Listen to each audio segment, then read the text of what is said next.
Hola, buenas tardes. Mi nombre es Luis Alberto Nepomuceno Pérez. Pertenezco a la Universidad Digital del Estado de México. En esta ocasión me toca hacer una exposición en video de las 4 unidades de la materia de Historia de las Políticas en Seguridad Pública. Esta materia la imparte el asesor Ángel Leodegario Aparicio González. Y bueno, veremos básicamente lo que son las 4 unidades de la manera más sintetizada posible, tomando las ideas más principales de cada tema. Me voy a auxiliar de unas láminas para ir dirigiendo más o menos la exposición y de unas pequeñas hojitas que tengo aquí en la mano. Vamos a comenzar con la unidad 1. La unidad 1 es Seguridad Pública en el Estado de México. Y los conceptos. El concepto de seguridad pública básicamente son las normativas, los mecanismos por parte del gobierno federal, estatal, dependiendo del nivel de gobierno que nos encontremos, para darle paz, armonía a la gente en su manera general y individual. Básicamente eso sería un concepto de seguridad pública. El fin y el fin y la naturaleza podrían ser básicamente lo mismo. El fin de la seguridad pública es darnos seguridad, darnos esa paz, esa tranquilidad que como sociedad merecemos por parte del Estado, de nuestros gobernantes. Y la naturaleza de la seguridad pública nace precisamente de una naturaleza por la armonía, la naturaleza misma de proteger al ciudadano. Esa es la naturaleza de la seguridad pública, el proteger al ciudadano en su parte individual, en su parte general, no sé, en su residencia, en su trabajo, en el transporte, darle esa seguridad, esa certidumbre de que tiene un gobierno que está viendo por su seguridad, por su armonía, por su estabilidad. Eso en cuanto a los conceptos, el fin, la naturaleza de la seguridad pública. En este caso, en el Estado de México. En el Estado de México podemos aplicar, digamos, sus estatutos, sus normativas muy particulares para el gobierno de ellos, que puede ser el Código Penal del Estado de México. Eso se aplica solamente a ellos. Ese es un ejemplo. Podemos citar en este caso las normativas generales, las normativas jurídicas, que incluyen al Estado de México y a todo el país. ¿Qué quiero decir con esto? Que con estas leyes no aplican solamente al Estado, sí son para el Estado, pero son para toda la gente del territorio, como puede ser obviamente la Constitución Política, que esta es pues es la ley principal, digamos, ¿no? Es a nivel nacional y a nivel estatal en cuestión de seguridad pública, la Ley Nacional de Seguridad Pública, el Código Penal Federal. Esos son estatutos, son normativas que aplican para el Estado de México, pero también para todo el territorio nacional. Todos estamos sujetos a ellos. Los principios. Aquí vamos con los principios de seguridad que deben de tener. Deben de tener legalidad, honradez, eficacia, transparencia. ¿Qué quiero decir con esto? Que todos los procesos de seguridad, las políticas de seguridad deben de ser, si no eficaces, deben de tener ese fin, de ser eficaces para el combate del crimen organizado, a la delincuencia. Sobre todo deben de tener honradez, legitimidad, que el juez, el policía sea honrado, sea honesto con él mismo, con la ciudadanía, porque para eso es. Él está para darle un servicio a la comunidad. Deben de seguir esos principios. Y el otro, el apego a los derechos humanos. En este punto hay cierta controversia que, bueno, quizá más adelantito lo vamos a tocar. Es en la cuestión de los procesos, de las detenciones, de todo policía, en el caso de los militares, deben de apegarse mucho a los derechos humanos. Para cualquier persona, delincuente, sospechoso, etcétera. ¿Por qué? Porque si falta esta parte en un proceso legal, en una detención, se puede dar el caso de que la persona alegue que se violan sus derechos humanos y se venga bajo todo el proceso. Por eso por esa falta de apego a los derechos humanos. Por eso tiene que tener que ver mucho también esta parte en la cuestión de la seguridad pública. De aquí nos vamos a la unidad 2. La unidad 2 nos dice que son las políticas públicas y las políticas en seguridad pública. ¿Cómo diferenciamos unas de otras? Por ejemplo, las políticas públicas. Esa es un conjunto de normas, de normativas que el Estado gestiona dentro de sus distintos niveles de gobierno para darle solución a una determinada situación social que esté pasando. Digamos una política pública. Aquí yo puse bueno, no puse los ejemplos, pero digamos las políticas públicas se dividen en tres, que son las políticas de Estado, las políticas públicas y las políticas de gobierno. Una política de gobierno puede ser un tanto más administrativa, por ejemplo, la política de recorte al presupuesto. Por ejemplo, ahorita se recortó el presupuesto, digamos, no sé, a la parte de la educación, a la parte de la salud. Esa es una política de gobierno. Una política de Estado puede ser una política monetaria, una política de hacienda que tenga trascendencia nacional, pero que tenga que ver con toda la sociedad también en su conjunto. Y una política pública, pues básicamente es, por ejemplo, en el caso de Carlos Salinas, si no mal recuerdo, que él fue el que inició con el programa social, de asistencia social que se llamó Solidaridad, que al paso de los años fue cambiado de nombre, oportunidades, y que ahora en este sexenio es el programa del bienestar social. Por ejemplo, podemos poner el ejemplo de la pensión para adultos de 65 años y más. Eso sería una política pública. Una política de seguridad pública que podemos poner como ejemplo una política de seguridad pública, por ejemplo, el Plan Nacional de Desarrollo que se vino generando desde Miguel de la Madrid, Política Nacional de Desarrollo. Ahí todo eso, ahí abarcan la parte económica, la parte educativa, la parte médica, la parte social y la parte de seguridad pública. Esa es una política de seguridad pública.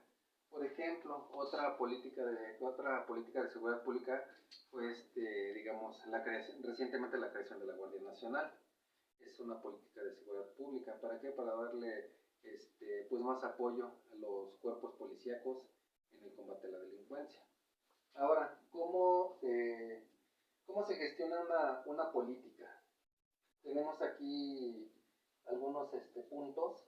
Básicamente lo voy a resumir de la siguiente manera. Una política pública nace de una necesidad de la sociedad que tenga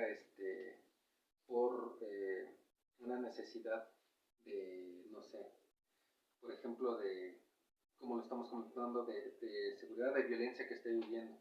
Entonces esta política nace de una necesidad de la gente. Entonces esta política se lleva, se estudia en los diferentes niveles de gobierno, se pone en la agenda pública, se lleva el estudio, sus pros, sus contras, todo esto. Okay. Se lleva al hecho, se implementa la política, posteriormente se evalúa, a ver los resultados, qué está saliendo bien, qué está saliendo mal, cuáles son, digamos, las partes débiles, las partes fuertes, todo esto. Básicamente es así como se genera una política pública, una política de seguridad. En el Estado de México puse algunos ejemplos abreviados de políticas públicas, de políticas de seguridad pública. Por ejemplo, el Plan Estatal de Desarrollo del Estado de México. Esa es una política pública, una política de seguridad. ¿Por qué? Porque tiene que ver con los aspectos que comenté, el aspecto social, el aspecto de la medicina, el aspecto educativo y, por supuesto, el aspecto de la seguridad pública. ¿Qué otra? La ley de acceso a las mujeres a una vida libre de violencia. esto pues, obviamente es una política de seguridad pública, que las mujeres tengan esa certeza de que si bien a lo mejor no se resuelven las cosas, pero por ejemplo tienen una certeza de que tienen acceso a una ley que las protege, que las escucha. Ese es otro ejemplo de una política de seguridad pública dentro del Estado de México. El salario rosa que está promoviendo ahorita mucho el gobernador, me parece una, pues que roza entre las dos, una política pública y una política de seguridad pública. ¿Por qué? Obviamente porque es un apoyo para la mujer económico, pero también puede caber dentro de la política de seguridad pública. ¿Por qué? Porque no sé si una mujer en determinado momento es maltratada, es vejada dentro de su familia, de su núcleo familiar, esto puede llevarla a salirse de su casa, a juntarse con malas compañías y en determinado momento a robar, a delinquir. Pero ¿qué pasa con este salario?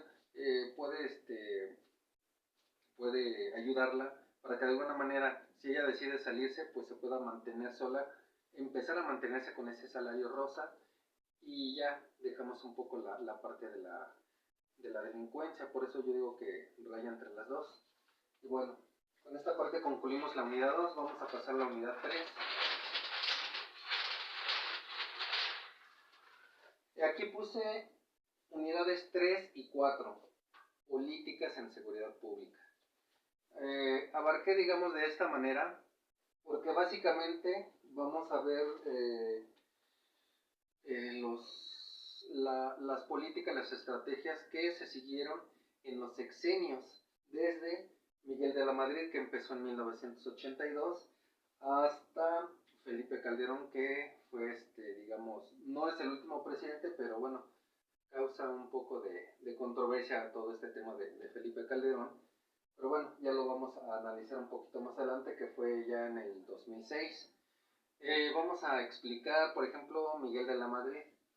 Él vino en 1982, ¿y qué pasó con él? Bueno, aquí puso algunos ejemplos. Él en su sexenio, dentro de sus políticas, hizo palabras coloquiales, una purga de los cuerpos policíacos que estaban muy viciados en su sexenio. Y aquí empezó a marcarse en ese sentido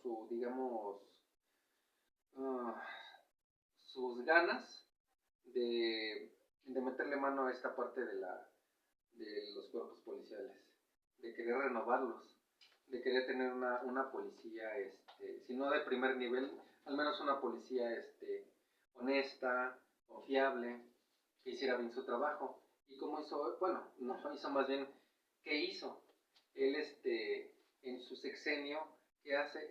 Agarra y, manda a prender al entonces comandante de la policía, que era, se le conocía como el Negro Durazo, que es, bueno, si no es bien sabido, es muy, muy comentado este personaje que tenía prácticamente bajo su poder todo el mando de las policías en cuestión de corrupción, de narcotráfico, de secuestros, etcétera. O sea, era un capo disfrazado prácticamente de policía. ¿Y qué hace Miguel de la Madrid? Lo manda a prender, lo arresta. Eso fue un golpe muy, muy certero a mi manera de ver en el gobierno de Miguel de la Madrid. También aquí nacen lo que son los programas nacionales de desarrollo con Miguel de la Madrid. Igualmente de ahí se van implementando en cada sexenio, que como comentaba, llevan rubros, la parte de la medicina, la educación y la seguridad pública, que es así como su agenda sexenal. Con él nacen este tipo de programas. ¿Y qué pasa? Que ya casi al final de su gobierno viene el sismo del 85 y pues prácticamente ahí se viene abajo todas las intenciones y los objetivos en cuestión de seguridad pública. ¿Por qué? Porque pues es un evento que pues nadie lo esperaba, lo rebasó, se vio rebasado, él, su gobierno y todo, a tal grado de que la gente tuvo que, digamos, meter las manos para poder, pues ayudar a la ciudadanía, ¿no? Para este desastre natural que ocurrió. Entonces, pues con este sismo, pues prácticamente se puede decir que vino cerrando el gobierno de Miguel de la Madrid en esa cuestión. De aquí nos pasamos a Carlos Salinas de Gortari. Él empieza de 1988, igual con su Plan Nacional de Desarrollo, igual para la seguridad pública y todo esto. Pero ¿qué pasa en el gobierno de Salinas? Es más, ni siquiera empezaba el gobierno de Salinas. Estaba el caso de las elecciones, se da el famoso error informático. Él iba perdiendo, regresa, digamos, el sistema, la red, como lo queramos llamar, y ahora resulta que él va arriba en las encuestas y a final pues él gana la presidencia. Ya años más tarde, pues se sabe que ese fue un fraude, un robo a todas luces, ¿no? Como era muy común, bueno, en aquel tiempo. Entonces él asume el poder. Pero ¿qué pasa con Carlos Salinas? Aparte de la tranza que hicieron y todo eso, él mete a la cárcel a La Quina, que era el líder sindical de Pemex, que igual no es igual que el negro Durazo, pero igual fue un golpe de autoridad y como para decir, bueno, aquí estoy y yo voy a hacer esto. Bueno, sale. Pero ¿qué pasa? Su gobierno se vio muy opacado por la violencia que se generó en cuanto a cárteles, en cuanto a narcotráfico, en cuanto a corrupción, a delitos, a desempleo. ¿Y qué pasa aquí con Carlos Salinas de Gortari? Pues que él viene a crear lo que es el fondo de protección, que lo conocemos como el Fobaproa. Bueno, digamos que él fue como que el iniciador de esta parte del Fobaproa, que bueno, no tuvo mucho ruido en su sexenio, pero digamos que él lo creó, o bueno, en su sexenio más bien. ¿Y qué pasa? Que se ve, entre otras cosas, manchado su gobierno. ¿Por qué? Porque hubo tres aspectos muy puntuales en su gobierno en cuestión de seguridad. ¿Qué pasa? Que en un aeropuerto del estado de Jalisco, entre grupos armados, supuestamente hay un fuego cruzado. ¿Y qué pasa? Muere el cardenal Juan Jesús Posadas Ocampo, que fue muy sonado ese caso. Se vio manchado por esa parte, por el asesinato de Ruiz Massieu. También se vio muy manchado su gobierno, porque se supo a la postre que eso fue un pleito político dentro de las mismas filas del PRI. Entonces se ve manchado con esa parte del asesinato de Ruiz Massieu. Y el otro, que no fue ni más ni menos trascendental, pero también manchó definitivamente su gobierno, que fue el asesinato de Luis Donaldo Colosio. Entonces, en cuestión de seguridad pública, pues sí se vio muy rebasado, muy opacado, y pues la policía ahí siguió estancada y pues no pasó mucho con él. Y de ahí nos vamos a Ernesto Zedillo, que empezó en 1994. Y bueno, aquí como que la cosa no cambió mucho. ¿Por qué? Porque con él toca el famoso error de diciembre, la devaluación del peso.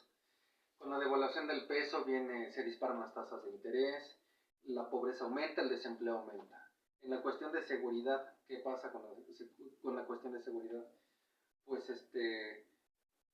los homicidios vienen a la alza, el desempleo sube, y todo eso a la postre lleva al crecimiento de la delincuencia. Y bueno, ¿qué pasa? También hay algunos aspectos dentro del, del sexenio de Ernesto Zedillo que también marcan su mandato de una manera negativa. Una de ellas es obviamente el caso del Fobaproa. ¿Qué pasó con el Fobaproa? Que la deuda de los bancos la hizo pública. Entonces, pues salvó a los bancos, pero empobreció más a la nación en ese sentido. ¿Y qué pasa? Pues que esa deuda de miles de millones de pesos, pues se pasó digamos, al erario pues, federal, ¿no? Por decirlo de alguna manera. Y bueno, en este caso, pues seguimos pagando esa deuda que no nos correspondía. Entonces, ese es el primer aspecto negativo. El segundo aspecto negativo es el levantamiento del Ejército Zapatista de Liberación Nacional, el famoso EZLN, que se levanta en los Altos del Chiapas. Tercer aspecto, quiere mitigar este movimiento ¿con qué? Con el apoyo del ejército, y bueno, obviamente es muy criticado por este hecho, por mandar al ejército a querer mitigar, a como diera lugar ese movimiento, cosa que no hizo, obviamente. Otro punto negativo en el sexenio de Zedillo, la matanza de indígenas en Acteal y en Aguas Blancas, en Guerrero. El primero fue por grupos paramilitares, presuntamente aliados con el gobierno, entre ellos el ejército mexicano. Y el de Aguas Blancas, porque fue la matanza de indígenas, de campesinos, por los propios policías judiciales y estatales del estado de Guerrero. O sea, en esa cuestión, pues digo, no hay mucho que hablar.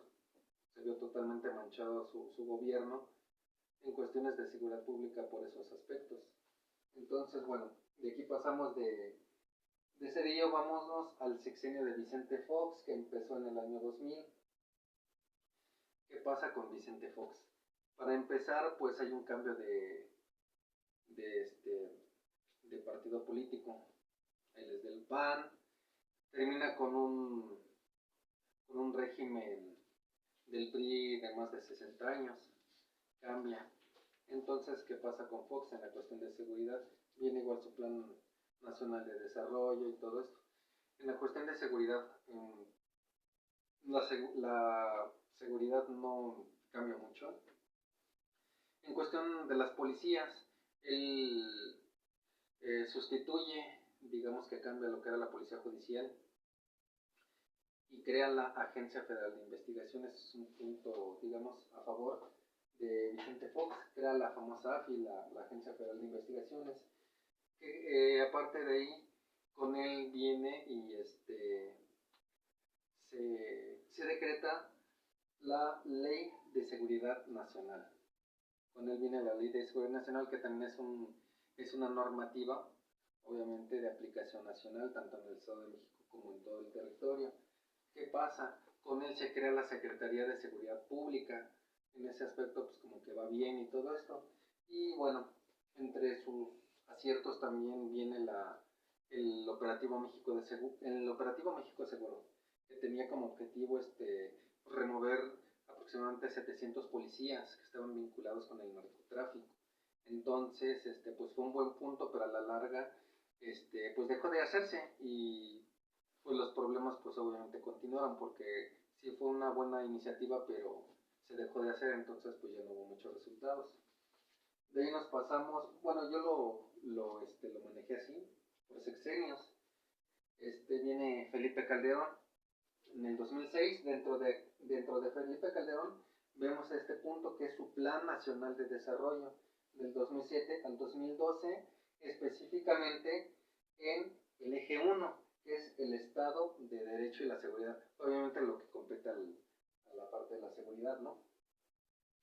En este sexenio de Felipe Calderón,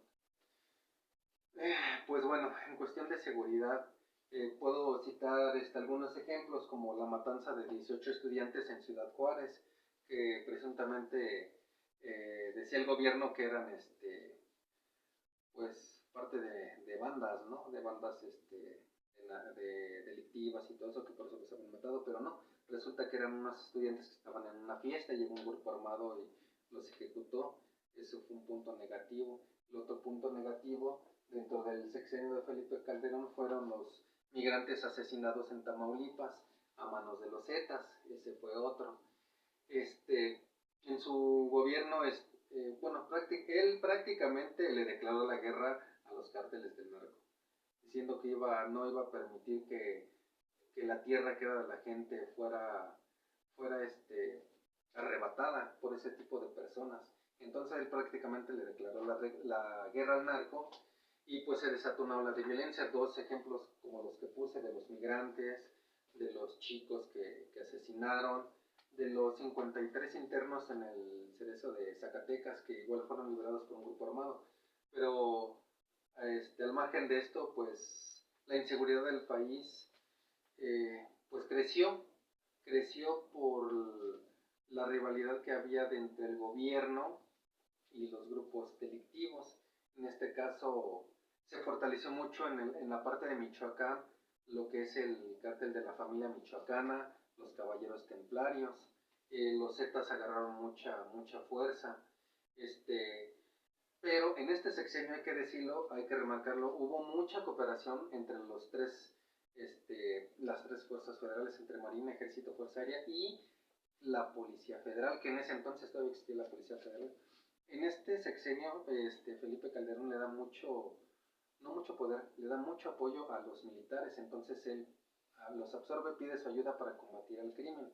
¿Y qué hacen? La Marina se integra más el Ejército, y en las estadísticas que se manejaban en ese año, le preguntaban a la gente en quién confiaba más. Y desde ese entonces, que yo me acuerdo, la gente tenía en el primer lugar siempre la Secretaría de Marina, de ahí era el Ejército, y de ahí iban bajando, y hasta ahorita, si no me recuerdo, las estadísticas se manejan más o menos igual, y en el último ponen a las policías estatales y las policías municipales, que en ese sentido no han cambiado mucho, sigue más o menos el mismo nivel de falta de adiestramiento, de prestaciones, el mismo nivel de corrupción, hasta más puede ser, pero en el sexenio de Calderón se caracterizó por eso. ¿Y qué hace Felipe Calderón? En la parte de militar, le ayuda a ellos con sus percepciones. En este caso les da un lugar, no un lugar especial, pero les da su lugar como Fuerzas Armadas, y sus prestaciones aumentan. Se ven pues favorecidos en ese sentido, por el entonces presidente Felipe Calderón, que a mí me parece una medida pues un tanto acertada por las tareas que ellos llevan, ¿no? Entonces pues se da en su gobierno, y bueno, de ahí en fuera pues los homicidios dolosos, los secuestros pues se van para arriba, ¿no? Todavía. Y de ahí pasamos al Programa Nacional de Seguridad Pública, que fue del 95 al 2000. ¿Qué hubo aquí en digamos, los resultados de este programa? Para empezar, hubo una reducción en la cuestión presupuestaria para la seguridad pública. Se vio afectada, sus recursos se vieron pues en disminución, no pasó digamos gran cosa en esta cuestión de la seguridad pública en cuestión monetaria, porque recortaron su presupuesto. Los delitos se fueron al alza, específicamente los delitos de narcotráfico, secuestro, narcomenudeo. Pero ¿qué pasa como un resultado de este programa de seguridad? Que se crea la Comisión Nacional de los Derechos Humanos. Entonces se puede decir que es un punto a favor de este programa. Ya de ahí nos pasamos a lo que son las repercusiones que ha tenido, digamos, la violencia en México, el crimen organizado. Nos vamos a ir con las repercusiones,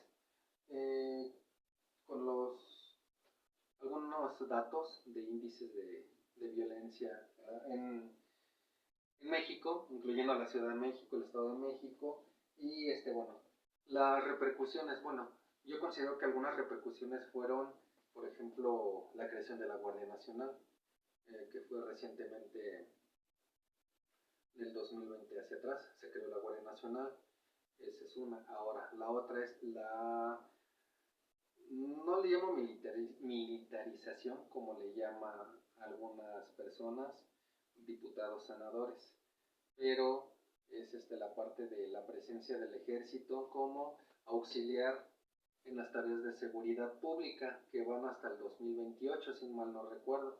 Esa es otra repercusión del aumento del nivel de inseguridad en nuestro país. La otra, que desaparece la PGR, se crea la Fiscalía General de la República. Esa es otra repercusión. Y bueno, en este sentido, Vamos con algunos datos de violencia.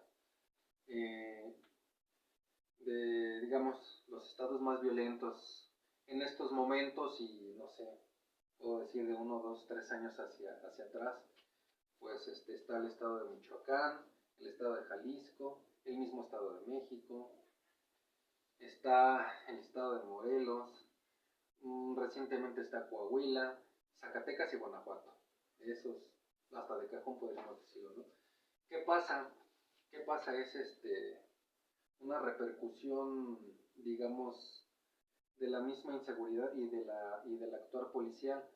Este, aumenta el nivel de inseguridad de unos años para acá.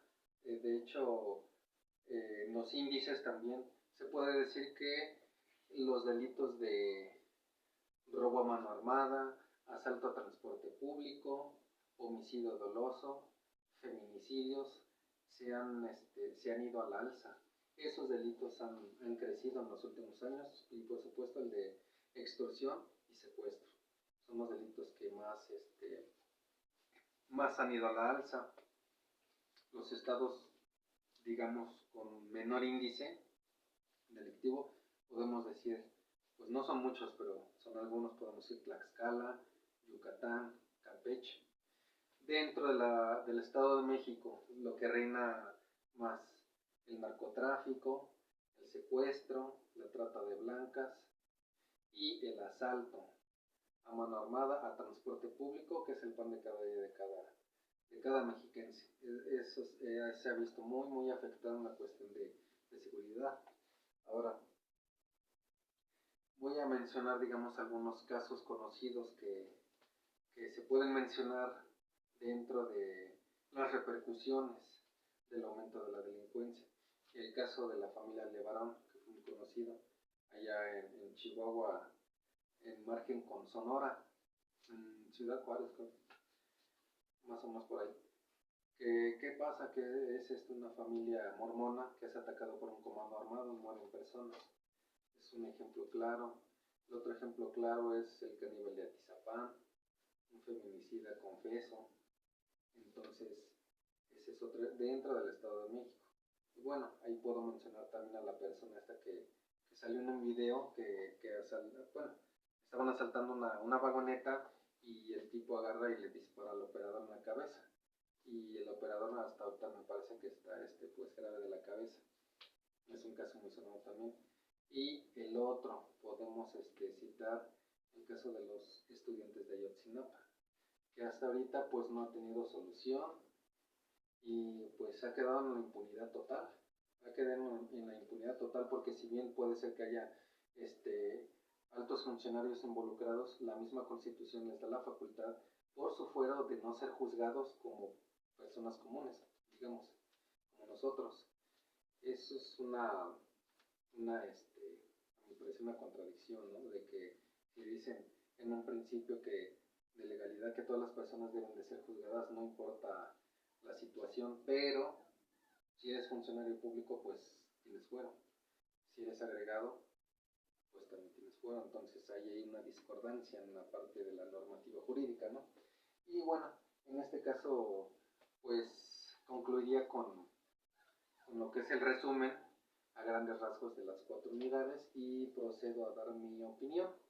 Pues mi opinión personal es de que pues cada gobierno pues ha puesto, digamos, o ha querido poner su granito de arena en la cuestión de la seguridad pública, que es lo que nos compete ahorita. Ya la educación, la medicina son otros aspectos, pero en la cuestión de seguridad pública pues han querido poner su granito de arena.